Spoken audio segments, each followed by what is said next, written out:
Welcome back to Movies TV Mad. Of course, you can follow me on Twitter at Movies TV Mad, and welcome to Tuesday's edition of the Doctor Who Daily. Amazon Video still haven't posted the Doctor Who Flux Episode 6 Series 13 finale, The Vanquishers, so I can't talk about it properly. I know all the spoilers and things like that. But I was thinking about this, you know. The Chibnal era is hell-bent. It is. The Chibnal era is hell-bent. Although the difference is the Chibnal era has never been great, so you're never let down. I mean, there's been some kind of good episodes, but it is kind of interesting when you think about Hellbent. Hellbent comes from Heaven Sent, one of the best episodes of television and best episodes of Doctor Who ever, to Hellbent. It's not the quality of the episode that's the problem.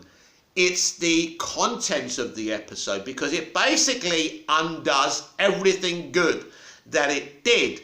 It says, oh, we're going to have a big battle here. Oh, no, it's not about Gallifrey. Who cares about Time Lords, right? Let's just bring Clara back and make this a Clara-centric episode, yeah?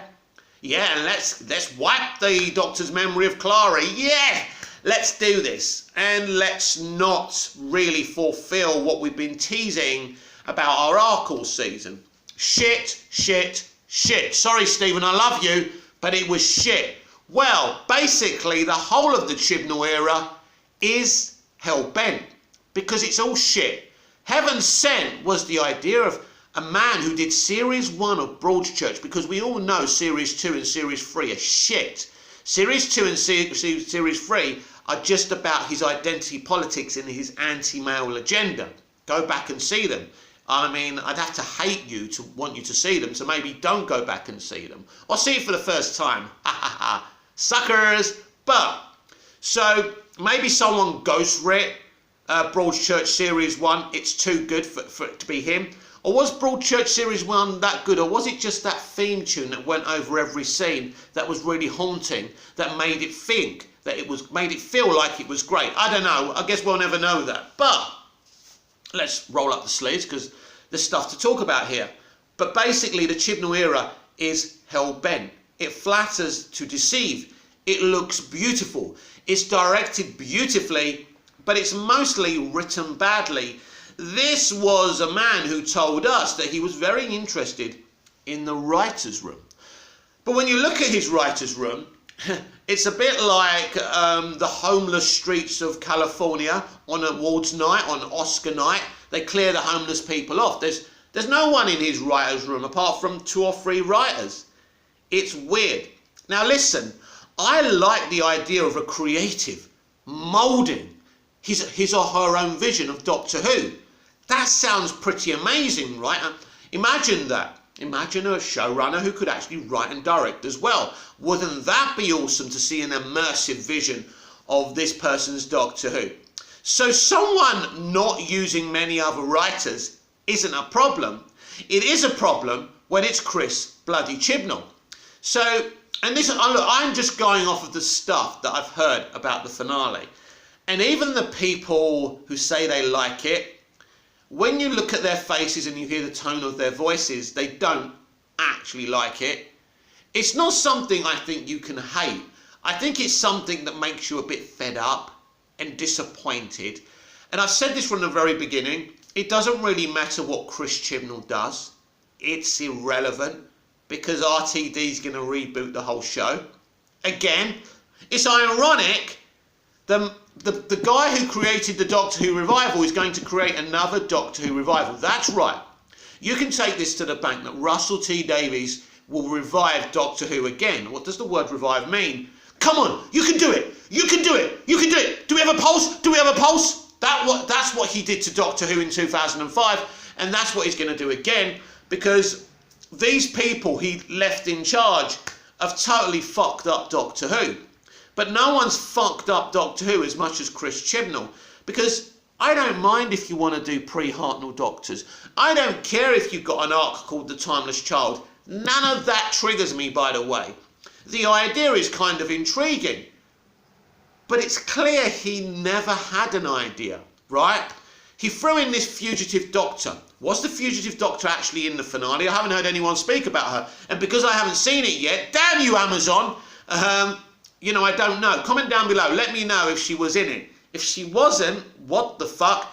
So, from the outside looking in, it looks to me, because we always had this discussion, would Chibnal wrap everything up at the end of Doctor Who Flux? From what people are saying on social media, that's not the case. So, I predict, and I think I mentioned this yesterday, that the New Year's Day episode will be standalone, and his final 2 specials will be part 1 and part 2, and he's going to try and make a big event of his era finishing, like RTD did with the End of Time part 1 and 2. And wasn't that huge?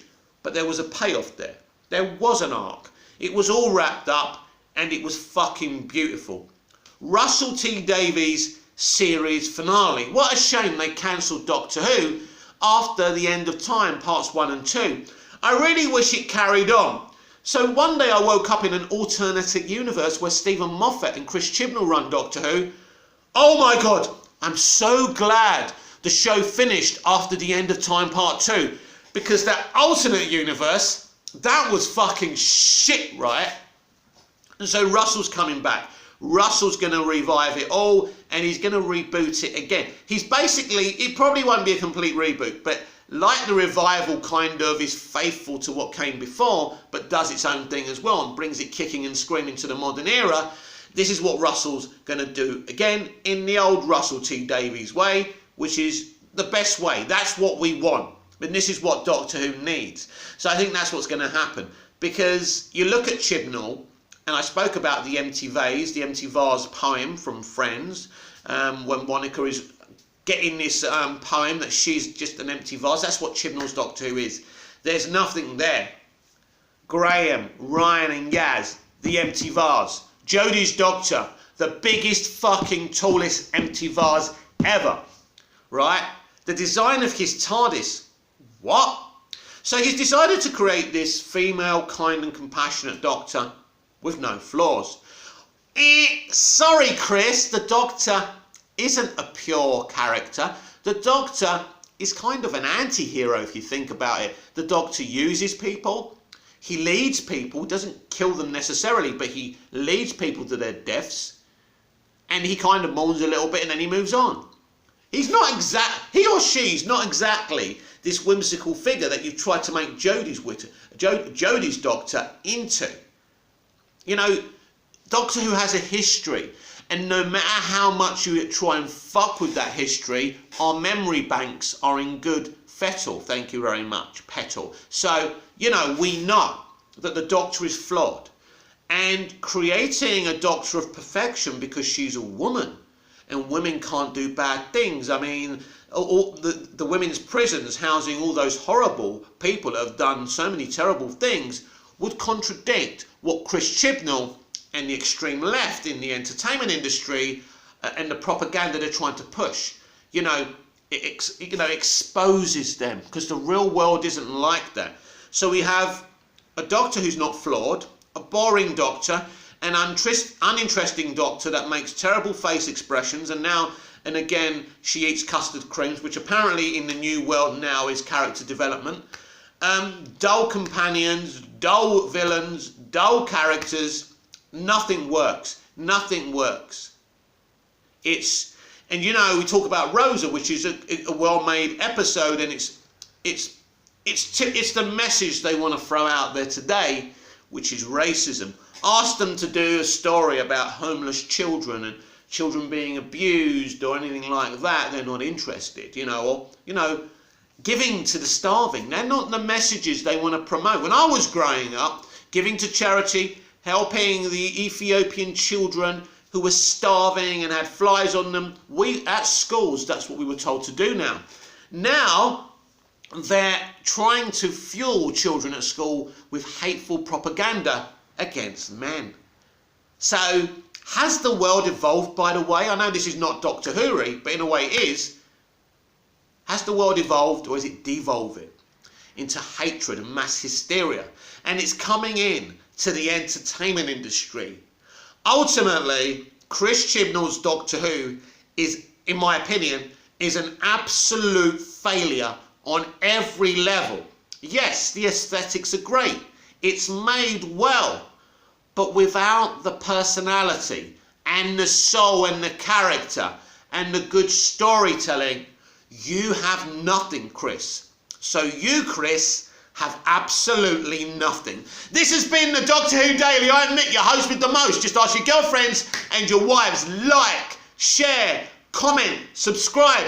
Hit the notification bell so you never miss this perfection. And I'll see you again tomorrow with even more Doctor Who Daily. Until then, goodbye.